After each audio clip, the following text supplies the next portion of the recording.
सकाळी सकाळी आईने छान असं गरमागरम उपीट मला आणून दिलं आणि असं आई तर खायला खरं हे माहेरामध्ये शक्य असतं. इकडे छान राजवीर आणि अंश अभ्यास करत बसले होते. अभ्यास कमी आणि राडाच जास्त केला होता दोघांनी पण. तर हे आहे ट्विनचे मम्मी पप्पा. मम्मी हे पप्पा हे कळतंय म्हणा.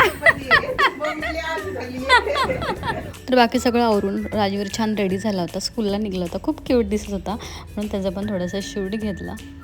आणि अंश जरी आला ना तरी गुड बॉय सारखा तो स्कूलला चालला होता. खूप गुड बॉय तसा राजवीर.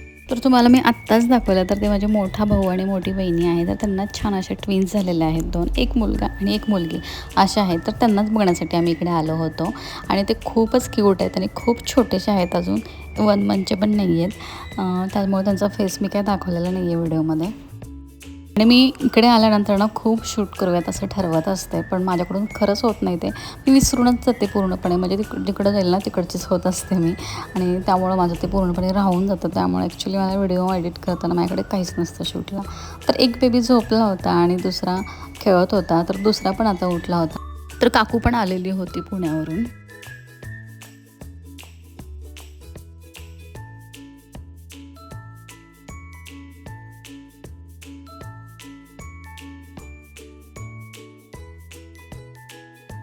काय बनवले तू? कशाची भाजी बनवली?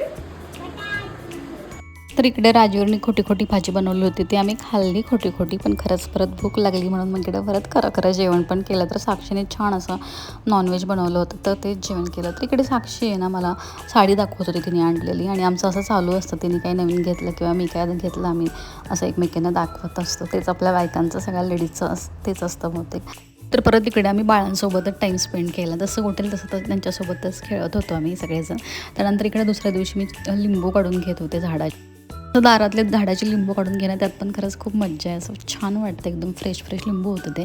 मला रत्नागिरीला घेऊन यायचं होतं. त्यानंतर मी लगेच आवरावरी केली आणि आता आम्ही निघालो. 2 दिवस ना कसे फास्ट गेले समजलंच नाही. असं वाटतं की माहेरमधलं घड्याळ ना खरंच खूप फास्ट पळत असतं. तुम्हाला असं वाटतं का? मला कमेंट करून नक्की सांगा. पुन्हा एकदा बाळाला पण भेटले आणि खूप साऱ्या मेमरीज कलेक्ट करून मी निघाले आता.